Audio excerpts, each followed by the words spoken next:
Salut l'équipe, on se retrouve aujourd'hui puisque les 12 sélectionnés de l'équipe de France à la Coupe du Monde 2023 ont été annoncés hier soir par Vincent Collet lors d'une conférence de presse à France Télé. Et donc nous pouvons aujourd'hui en discuter en tout cas avec Erwan. Comment ça va, Erwan? Ça va très très bien, on enchaîne, hein, c'est terrible, hein, les filles, les garçons, la NBA, la Coupe du Monde, le basket français. On adore.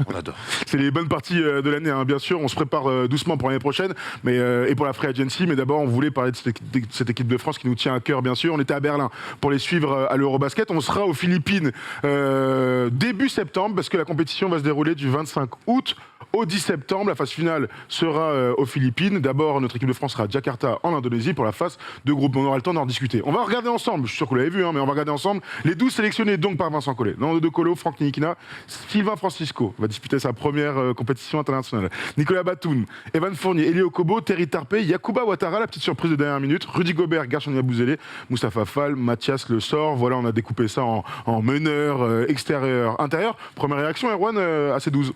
Bah, c'est une équipe solide. J'ai l'impression, oui. C'est une équipe solide, mais moi je vais pousser un premier coup de gueule, c'est qu'il n'y a toujours pas Marine Johannes, et j'ai l'impression quand même qu'est-ce qui se passe enfin cet été avec Marine Johannes? Oh, n'importe quoi. Il n'y a pas Marine Johannes, je te confirme. Non, je trouve que c'est une équipe solide. On est quasiment doublé, voire triplé sur tous les postes, avec des rôles avec des joueurs qui peuvent jouer sur plusieurs postes. Je trouve ça intéressant, c'est ce que Vincent Collet a un petit peu expliqué aussi dans le choix de sa liste hier sur tout le sport, qui cherchait aussi des joueurs qui pouvaient aller sur plusieurs rôles. On voit notamment des mecs comme Nando qui peut faire un poste 1-2, Franck Ntilikina poste 1-2, Nico qui peut faire du 3-4. Voilà, je trouve ça intéressant. Je pense qu'on peut répondre à plein de choses. Et ce que j'aime beaucoup, c'est qu'évidemment, il y a les gros noms qu'on connaît. Et je trouve que l'année dernière, à l'Euro, on a eu beaucoup de mal avec les rôles. Et on voit, que ce soit en Euroleague, que ce soit en NBA, que c'est important que les seconds couteaux, que les joueurs sur le banc comprennent parfois leur rôle. Et là, je trouve qu'il a pris des joueurs, Terry Tarpey, Yacouba Ouattara. Tout ça, pour moi, c'est des joueurs qui vont accepter leur rôle. On sait que l'année dernière, à l'Euro dernier, ça avait été un petit peu un des problèmes de l'équipe de France. Bah, je vois Elie Okobo qui avance dans la hiérarchie. Alors oui, il y a le retour de Nico et de Nando qui sont primordiaux, hein, bien sûr, dans le système. C'est un peu, cette équipe, elle ressemble un petit peu à ce qu'on a vu à la Coupe du Monde 2019. Finalement, on est très grand, on a de l'expérience, on est bon sur tous les postes, tu viens de le dire. Mais quand je pense à Elie, c'est un gars qui a une compétition de plus et va avoir un rôle plus important. Elie, l'année dernière, il fait un Euro très compliqué. Il est très bon, je trouve qu'il est très bon sur demi-finale.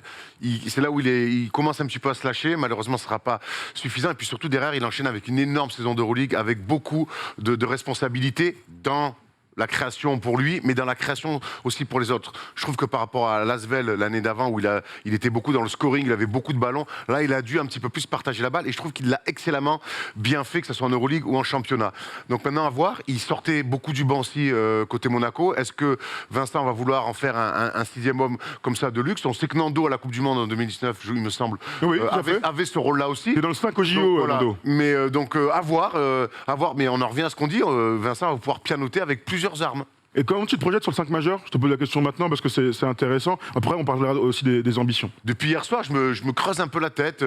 J'aime bien l'idée de mettre Elie dans le 5 sur le poste de meneur parce que pour commencer très vite à mettre du rythme, jouer vite, mettre de la relance et faire de Nando un sixième homme. J'aime beaucoup l'idée de Nando en sixième homme. Donc tu mettrais Evan, Nico, Gershon et Rudy, ouais, et Elie en poste 1. Ok. Après, je me tâte, alors tu peux commencer avec Nando aussi et faire d'Elie un sixième homme. Voilà, c'est un petit peu pour l'instant moi le petit point d'interrogation que j'ai. J'aime bien l'idée de commencer avec Elie, j'aime bien aussi l'idée qu'il sort du banc et ça marche avec Nando. Moi je veux dire un truc, je pense qu'il n'y aura aucun des deux dans le 5. Ah ben t'as le droit de me dire. Pour un truc simple, c'est qu'hier, Vincent Collet a répondu aux questions de Rémi, qu'on embrasse toujours bien sûr sur la bouche, de préférence, et il disait, chacun vos délires, hein, les gars. Non, mais, et il disait, et c'est vrai que c'est un truc qu'on a retrouvé ces dernières années, c'est qu'il aime lorsque son meneur peut mettre la pression défensivement sur le meneur adverse. Nando, on va sûrement pas lui demander ça, ce serait un gâchis monumental. Est-ce que Elie est capable? Je pense qu'il est capable sur une séquence, mais c'est pas son profil. Je pense qu'il est capable de partir avec Franck. Pourquoi pas majeur. Pourquoi pour pas un équilibre ensuite avec Evan qui est au scoring. Franck sur la mission défensive, très bien. Maintenant, et il a parlé d'équilibre attaque-défense. Je pense que pour mettre de l'ordre un peu dans cette équipe-là, on sait que Evan, j'espère en tout cas par rapport à l'Euro dernier, va va avoir plus de système où il va sortir des écrans, attraper, jouer, slasher dans son registre. Donc il va falloir mettre un petit peu de l'ordre dans la baraque. Et je trouve que pour commencer, avec notamment Franck qui sort d'une saison, voire deux, où il a très peu joué, avoir un mec quand même qui sort d'une grosse saison d'Euroleague avec un Final Four et un titre de champion de France, pour mettre un peu de lien en attaque, Nando ou Eli, ça me va mieux. Mais voilà. En tout cas, pour continuer, hein, après on ira sur la prépa et les ambitions, mais on essaie de se projeter un petit peu sur les rotations. On adore ça, bien sûr, même si à l'intérieur on connaît ce qui va se passer, on y reviendra plus tard. On parlera aussi des meneurs de jeu, parce qu'il y a eu des choix forts. Ce qui est bien, c'est que Nando revient, et le premier bénéficiaire du retour de Nando, c'est Evan. Evan a été beaucoup à la création, on lui a demandé beaucoup sur pick and roll, sur du dribble et tout, c'est pas là où il est le meilleur. Evan, il a besoin de retrouver des sensas, premièrement, et de retrouver le leadership là où il a fait merveille à la Coupe du Monde et au JO, mais en marquant des points, en étant plutôt en bout de chaîne plutôt qu'à la création. En bout de chaîne et archi agressif. Et puis surtout l'année dernière, c'est pas spécialement que Evan est moins créé et pas un grand créateur, c'est surtout que l'année dernière, il était ciblé. Voilà, il était ciblé. Les mecs en face, ils n'étaient pas fous. La première option, le mec qui va avoir 80% des ballons, il y avait Thomas aussi qui a décanté pas mal de choses, mais toutes les défenses adverses ne s'y sont pas trompées. On défendait fort sur Evan, on lui donnait rien et on l'obligeait à mettre le ballon par terre, à le repousser loin. Et on était un petit peu prévisible. Là, si on arrive avec Nando, ils vont pas pouvoir faire les mêmes impasses, les adversaires qu'ils ont fait l'année dernière à l'Euro. On va pouvoir aller chercher Evan sur du jeu pour Evan. Et en plus de ça, au-delà de l'aspect basket, moi je suis persuadé, je le sens comme ça, il va arriver avec une dalle, mon ami. Trop bien que tu dis ça, il va être revanchard comme rarement. Déclaration de Vincent. Le fait qu'il n'ait pas beaucoup joué peut être bénéfique, on le connaît, il piaffe d'impatience, mais il faudra aussi le préserver. Les matchs amicaux vont lui permettre de reprendre du rythme. Il doit avoir les dents qui rayent le parquet. Je suis archi d'accord avec ça. En fait, ça peut être 100% positif, ou alors il va vraiment galérer à reprendre le rythme. Me connaissant sa forme physique et son sérieux, j'ai pas trop de soucis là-dessus. Et de ce qu'on sait, il s'est entretenu, il s'est entraîné. Alors, il n'y a rien ne remplace les matchs, mais bon, Evan, il n'a pas 38 ans non plus. Donc voilà, moi, je pense qu'à l'orgueil, mais dans le bon sens du mot, c'est presque un mal pour un bien ce qui lui est arrivé, pour nous, en tout cas, fans et supporters de l'équipe de France. Regardons la prépa qui attend notre équipe de France cet été. Il va y avoir le rassemblement, bien sûr, et le Media Day à Pau, on y sera, ce sera le 23 juillet, pour aller interroger les joueurs, passer du temps un petit peu avec eux, sortir aussi de préférence.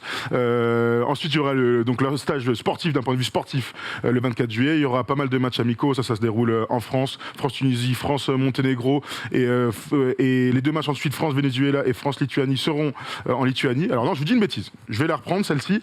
France-Tunisie, France-Monténégro et France-Venezuela auront lieu à la fois à Pau et à Montpellier. France-Lituanie et France-Lituanie seront deux matchs qui seront en Lituanie, en préparation. Ensuite, on aura deux matchs amicaux qui seront, je pense, en Asie du Sud-Est, puisque les gars partiront fin août pour finir leur petite préparation. Parlons ensuite des choix, tout simplement, de Vincent Collet. Il y a pas mal d'interrogations autour du Kawembi. Le problème, c'est qu'on l'a appris, on l'a appris très tard en fait. Vincent Collet, lui, l'a appris très tard, et Victor l'a annoncé très tard qu'il ne ferait pas la Coupe du Monde. Je pense que c'est pas ce qui était prévu depuis des mois. Je pense qu'à la Fédé, pour Vincent Collet, qui le côtoie au quotidien, je pense que c'est pas ce qui était prévu. Maintenant, c'est un choix d'une décision. Il y a une carrière à gérer. Pas oublier que, oui, il y a le sportif. Moi, on est vraiment, moi, quand j'ai vu la news, j'ai fait « Oh, merde !» J'avais tellement envie de le voir sur cette Coupe du Monde, associé à Rudy Gobert, voir. Et j'imagine que Vincent, lui aussi, il voulait les voir les deux pour commencer à bosser pour les Jeux Olympiques l'année prochaine, de voir les deux, comment les adversaires s'adaptent, comment on peut faire jouer les deux ensemble. Tant pis, ça ne sera pas pour cette année. On imagine qu'il y a des enjeux financiers, des enjeux de carrière qui dépassent le simple cadre du sportif pour l'entourage de Victor, qui ont dû dire non, on ne va pas à la Coupe du Monde. On est toujours déçus de toute façon quand il n'y a pas nos Français comme ça qui ne vont pas en équipe de France. C'était le cas avec Tony, c'est pas arrivé beaucoup, mais des noms, on peut en citer des millions. L'année dernière, quand Nando et Nico ne viennent pas, ça nous fait un trou au cul. Là, cette année, Victor vient pas, ça nous fait un trou au cul. Rudy, quand il a annoncé que peut-être il viendrait pas, ça nous a mis un peu le... Voilà, on le redira jamais assez. On a toujours envie, que ça soit chez les filles, chez les garçons, on a toujours envie de voir nos meilleurs joueurs et joueuses avec les Bleus l'été. On va regarder ce qu'a dit Vincent hier sur le sujet. hein, bien sûr, parce que lui aussi il a appris très tardivement. J'étais forcément un peu surpris et déçu. Je comprends car je connais tous ses enjeux. On ne mesure pas ce qu'il vit, il était sincère, c'était vraiment une réflexion avec son entourage qui l'a amené à cette décision. On compte sur lui pour Paris 2024. Ça c'est l'autre information de la conf de presse d'hier, c'est que son absence sur la Coupe du Monde ne remet en rien sa présence l'année prochaine. Et heureusement, n'allons pas dans ces trucs, il fallait être là et tout. On veut que Victor soit dans l'équipe. On est tous assez intelligents, tous ceux qui regardent le basket depuis longtemps, pour savoir que c'est un choix et que son but c'est qu'il soit en équipe de France et en NBA pendant 15 ou 20 ans. Vaut mieux qu'il se prépare au mieux et qu'il fasse une énorme année de rookie et des super JO. Voilà, c'est tout ce qu'on demande. Je reste persuadé que c'est pas le choix de Victor. Hein. Moi, je suis persuadé que lui, il a dit. Il aurait joué, tu penses? Bah, oui, c'est sûr. Mais voilà, après, on sait. Faut être plus intelligent que ça. Voilà. On sait qu'il y a des enjeux, qu'il est jeune, qu'il a la fougue et qu'il y a des gens pour dire attends, Kiki, il y a quand même d'autres choses à gérer. Mais il n'empêche que c'est une énorme frustration après la saison qu'il vient de faire de ne pas voir Victor en équipe de France. Ce qu'on a appris à Rouen aussi, en discutant avec nos nombreux amis autour de l'équipe de France, c'est que celui qui a remplacé, c'est Yacouba Diawara. Ouais. J'ai fait Nerwan. Yacouba Ouattara. Nerwan. Oui, parce que tu l'as fait souvent en ce moment. Mais c'est ma génération. C'est vrai. Le Yak que j'embrasse. On embrasse les deux Yak. Les deux Yak, qui sont deux personnages adorables. Yacouba Ouattara, donc, est 12e homme de cette équipe. Lui qui a joué quelques matchs avec l'équipe de France il y a quelques années maintenant, qui n'a jamais fait de grande compétition internationale, mais qui se retrouve là dans les 12. C'est une belle histoire. Après, il a tellement taffé cette année. C'est une belle histoire. Habitué du très haut niveau européen, du basket FIBA de très haut niveau. Bon, là, c'est l'Euroleague, c'est pas la FIBA, mais vous m'avez compris. Et encore une fois, le Yak, ça fait 3 ans qu'il joue l'Euroleague, qui est dans des équipes ambitieuses et dans des rôles défenseurs, capable de mettre des gros pantons dans les matchs importants, capable d'aller sur des missions défensives, demande pas grand-chose, peut jouer 3 minutes, peut jouer 25, son intensité et son attitude restera la même. C'est archi important d'avoir des joueurs comme ça dans une équipe. Et l'année dernière, Terry Tarpey était dans ce registre-là, là on en rajoute un deuxième. J'ai forcément une pensée un petit peu pour Isaiah Cordinier, qui fait encore une très belle saison, et qui n'est une nouvelle fois pas dans le roster, c'est la vie, comme ça, d'une équipe de France. Dans un groupe, il y a toujours des déçus, mais ça montre un peu aussi la richesse et le réservoir du basket français. Mais moi, je suis très content de voir le Yak, mais surtout ce profil-là, au-delà du fait qu'on l'aime bien, c'est ce profil-là de mec qu'on va pouvoir sortir, mettre quand on a envie, et lui, il sera prêt quoi qu'il arrive. Absolument. Terry Tarpey et Yacouba Ouattara, c'est pas le même profil. Alors il y a un gars qui est plus physique que l'autre, mais des vrais défenseurs, soldats, etc. Ça en fait deux pour le même poste, j'ai envie de te dire. Ouais, quand il y a Nando, Evan, Nico, Gershon, on va avoir des solutions. Donc je pense qu'il faut entourer avec des soldats. Tu sais, moi j'aime bien, je préfère en avoir deux comme ça que pas en avoir. Ok, très bien. Parlons des meneurs de jeu, parce que pour le coup, il y en a un, et c'est un autre grand absent de cette liste, c'est Andrew Albissi qui ne passe pas le cut. On embrasse bien sûr Andrew très très fort. Évidemment qu'il est déçu de ne pas y être. On a vu son super tweet hier, parce qu'Andrew de toute manière est d'abord là pour le maillot des Bleus. Il a participé à toutes les dernières super campagnes. Lui ont été préférés donc Sylvain Francisco et Franck Ntilikina. Vincent Collet en a parlé hier. Regardons ce qu'il a dit parce que c'est très intéressant et il parle forcément de complémentarité pour ses meneurs de jeu. C'est le poste sur lequel on a le plus hésité. L'émergence de Sylvain Francisco, son évolution, son âge ont fait que nous avions envie de l'intégrer. On considérait ensuite que qu'avoir deux meneurs de petite taille était un luxe qu'on ne pouvait pas se permettre. Ils sont 4 à pouvoir aider la main. On rajoute à ça que Sylvain, sur les fenêtres internationales, a crevé l'écran, on peut le dire. Qu'est-ce que tu en penses du choix de Vincent sur les meneurs ? Mais je pense qu'il y a un vrai jeu de chaises musicales. On peut rajouter à ça l'absence de Thomas Hurtel. Bien sûr. Qui ne sera pas là, c'est pas rien, c'est comme, on va pas oublier ce qu'il a fait à l'Euro, on n'a pas oublié l'œuvre générale de Thomas avec l'équipe de France.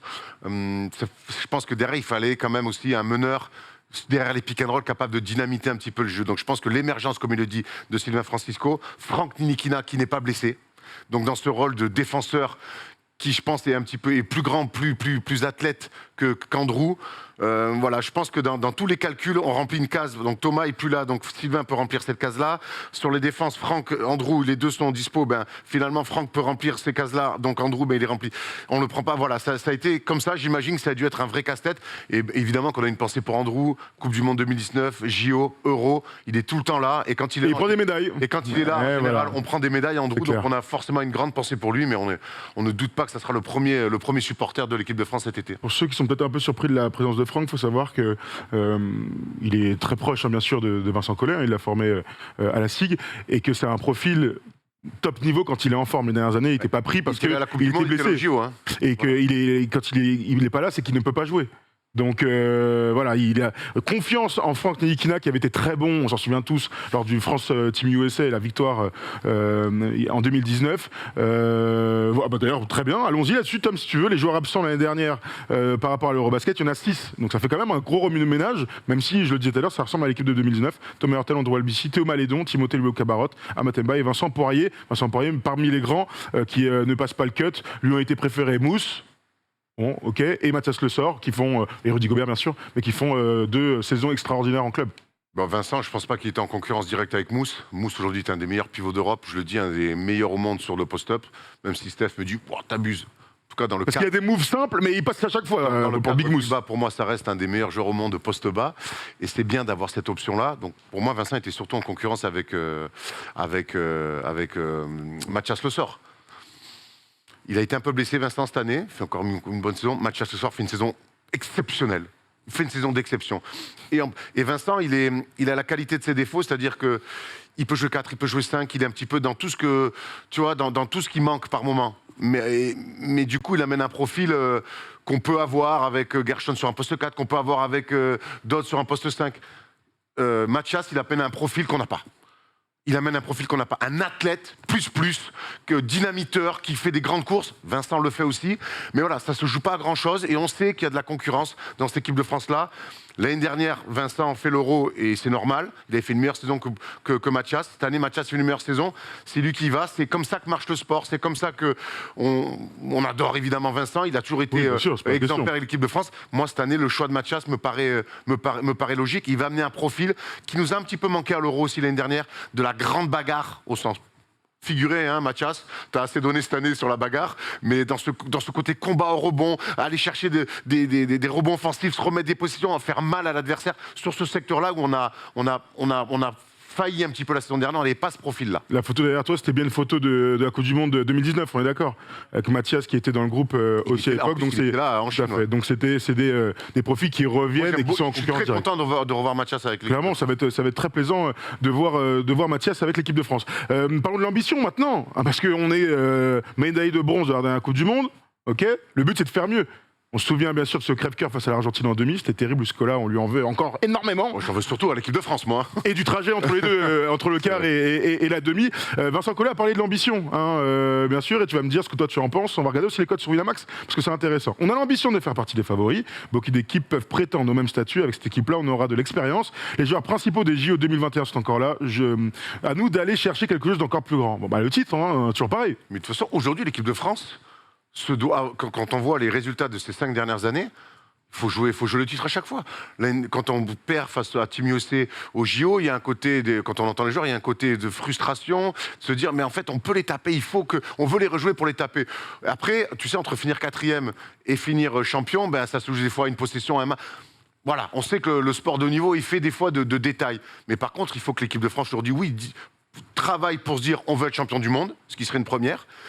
Et en même temps, se dire, ben, on veut jouer les matchs, c'est-à-dire arriver dans le dernier carré, jouer des matchs pour se dire, ben, il nous reste 2 matchs pour être champion du monde. Voilà l'objectif. Après, on sait que, et on l'a vu dans l'histoire du basket de haut niveau et dans les Coupes du Monde, ça se joue des fois sur un coup de sifflet, sur un énorme tir à 3 points d'une superstar. On contrôle pas tout. Mais aujourd'hui, la France doit se donner les moyens d'être dans le dernier carré. Une fois que tu es dans le dernier carré, ben, il y a 2 matchs pour être champion du monde. Team USA, pas Team USA. Regarde le groupe. D'abord, merci Tom, tu vas nous le remettre. Hein, on jouera à Jakarta. Le groupe H, France, Canada, Lettonie, Liban. Un des groupes les plus difficile du premier tour. On verra quelle équipe enverra le Canada, mais c'est toujours cette chimère. Hein. S'ils viennent avec le roster complet, attention les yeux, même si le basket FIBA est différent. La Lettonie de Porzingis, attention aussi, parce qu'il est dans le groupe et ça a été annoncé. Et il va falloir se le coltiner, hein, le grand. Bon, l'avantage du basket, c'est que c'est un 5 contre 5. Et le Liban qui a prouvé parfois qu'ils étaient capables de nous battre. Une fois, mais on s'en souvient. Hein. Mais une fois de trop. Et une fois de trop. Absolument. Tom, est-ce que tu peux nous montrer vite fait les cotes pour voir où est-ce qu'on se situe? Parce que nous, on veut le titre. On est très très loin pour l'instant. Les grands favoris sont encore une fois Team USA, 1,60, c'est évident. La Serbie, la Slovénie, l'Australie. On ne connaît pas encore les rosters qui seront en partance pour la Coupe du Monde. On verra si Jokic y sera. On verra si dont Doncic il sera aussi. Giannis, il sera. Giannis a dit hier qu'il y avait un doute. On sait que c'est qualificatif pour les JO. Nous, on est qualifiés bien sûr, mais il y a 2 places pour les 2 meilleures nations européennes, donc ça compte. Après, il y aura des TQO pour se rattraper, mais c'est important d'y aller si les gars veulent faire les JO. Hein. Oui, non, mais il est vraiment important. Au-delà du fait que ça soit une Coupe du Monde, c'est un championnat du monde, une Coupe du Monde. Coupe du monde maintenant. Ouais. Au-delà du fait que ça soit une Coupe du Monde et c'est un titre mondial à aller chercher, il y a la qualif pour les JO à Paris. Et on a l'impression que pour ces JO-là, alors je ne veux pas faire une comparaison avec les autres, mais les JO à Paris, j'ai l'impression que pour nous déjà c'est énorme, mais même pour le monde entier, les JO à Paris, ça a une saveur particulière. Donc effectivement, il y a se qualifier direct, si on peut le faire, bah c'est toujours ça de prix. Ce qui est intéressant, c'est que Steph Curry a dit qu'il voulait y aller, hein, entre autres. Team USA a annoncé 11 joueurs sur 12. On va les regarder. Hein, bien sûr, Jalen Brunson, oh bravo, un bel créa en 5 minutes les mecs. Tyrese Haliburton, Anthony Edwards, Austin Reeves, Brandon Ingram, Michael Bridges, Paolo Banchero, on va en reparler, Cam Johnson, Jared Jackson Jr., Kessler, Bobby Portis, il en manque un. Alors vite fait comme ça, hein, vous l'avez tous vu passer j'imagine, Paolo Banchero a mis une petite à l'Italie. Franchement ça se fait pas de faire ça. Hein. Mais même pas, il avait rendez-vous avec le coach, il y est pas allé, il aurait pu au moins leur annoncer qu'il allait rejoindre Team USA, non? Ce qu'on peut comprendre. T'as rien à dire là-dessus? Il leur a mis une banane. Hein. D'ailleurs, le président de la Fédé italienne a dit voilà, on va pas parler de traîtrise dans le basket parce que le mot est trop fort. Surtout dans leur pays là. Voilà, il dit voilà, c'est des choses qui arrivent, passons. Bon, il a raison. Il a raison, mais écoute. Voilà. Qu'est-ce que tu penses de l'équipe plus globale? Franchement, elle a la gueule. Ouais. Par contre, c'est très jeune. Et encore une fois, de toute façon, la question avec cette équipe-là, si on reprend l'équipe de 2019 de Team USA, c'est pareil. Hein. Kemba Walker, quand il sort d'une saison, il est extraordinaire. Maintenant, c'est comment ces mecs-là. Et je me souviens de Kemba Walker, comme il avait galéré sur la Coupe du Monde 2019 par le rôle et par les règles FIBA. Je veux voir comment cette équipe-là va s'adapter au basket FIBA. C'est toujours pareil, moins d'espace, siffler différemment. Voilà. Donc, moi, tu vois, un Jalen Brunson. Qui est beaucoup sur du post-up, dans du mid-range et tout, bah dans du basket FIBA où tout est recentré, commence à... Et c'est même pas le fait de savoir si c'est un bon ou un mauvais joueur, on sait que c'est un exceptionnel joueur, mais moi, tous ces mecs-là, je veux voir déjà si la mayonnaise prend entre eux et comment, surtout, ils vont s'adapter au basket FIBA. On rappelle que c'est plus Greg Popovich, le coach, qu'on adore, mais qui j'ai toujours trouvé dramatique avec Team USA. Et là, c'est Steve Kerr. Il avait la bonne idée de jouer small ball contre la France. C'est pour ça que Rudy fait toujours ses meilleurs matchs. Je donne juste vite fait comme ça l'équipe en 2019 qu'on avait battu de 10 points en quart. L'équipe, c'était donc Kemba Walker, Donovan Mitchell, Joe Harris, Miles Turner, Harrison Barnes. Ça, c'était le 5 majeur. Ensuite, tu avais Jaylen Brown, Marcus Smart, Chris Middleton, Derrick White, Brook Lopez et Mason Plumlee. Mason Plumlee qui avait joué 1 minute et Brook Lopez 4 face à l'équipe de France. Voilà, bah merci. C'est juste pour comparer un petit peu les rosters. Team USA est comme toujours meilleur cette année, je pense. Tu trouves? Meilleur cette année. Moi, je suis très curieux de voir le Miles Bridges sur du FIBA. Hein. Michael? Ouais, Michael Bridges. Ouais. Miles, on parle non, on va pas le voir. Michael Bridges, c'est une belle usine à basket, celui-là. Et pour le coup, lui, avec son jeu complet comme ça sur du. On verra la hiérarchie, tu connais. Ouais. Ils partent comme ça, là. Moi, je peux même pas dire quel est le 5. C'est difficile, hein. C'est difficile à voir. Bon, en tout cas, Team USA, on pourra les suivre eux aussi, bien sûr. Voilà pour l'équipe de France. On a fait le tour. On va vous redonner quand même dans l'ordre la préparation de l'équipe de France, parce que tout à l'heure, je l'ai très mal faite. Donc, je vais le redire, parce que Tom me l'a quand même envoyé. Donc, on commence avec le Media Day. Je vous l'ai dit, on sera le 23 juillet à Pau avec l'équipe de France. Ensuite, le France-Tunisie, eh ben, je l'ai pas sur mon truc, donc j'imagine que c'est à Pau, hein, j'espère. Ensuite, France-Monténégro à Montpellier, France-Venezuela à Orléans, France-Lituanie à Orléans, dans la nouvelle salle, et le Lituanie-France du côté de la Lituanie. Voilà, comme ça, j'ai bien remis les choses dans le contexte, bien en ordre. Si vous êtes dans la région, tout est dispo. N'hésitez surtout pas à soutenir l'équipe de France. Je sais que ce soit les filles ou les garçons, les salles sont toujours archi pleines. C'est une bête d'ambiance. J'ai eu la chance, moi, de faire un France-Turquie à Pau il y a quelques années. Je m'étais régalé. Oui, donc n'hésitez pas. On avait fait aussi des matchs à Bercy, à la Core Arena. Franchement, c'était trop bien. Donc allez soutenir l'équipe de France dans la préparation de cette Coupe du Monde. On a fait le tour, Erwan? On a fait le tour. On a hâte que ça commence. On a hâte que ça commence. On en reparlera bien sûr dans l'été. On a hâte d'y être aussi. Et on a hâte d'y être parce qu'on y sera.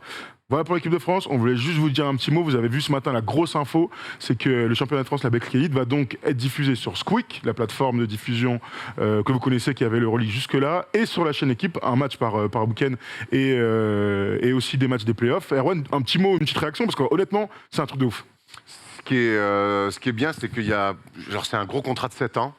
Et c'est que ce qui est bien pour le basket français, la promotion de ce championnat-là, c'est qu'on va pouvoir se projeter un petit peu. Parce que depuis la fin avec SFR Sports, ce qui était dur, c'était de savoir où on pouvait regarder et comment on pouvait regarder le championnat de France, qui mérite vraiment une autre lumière.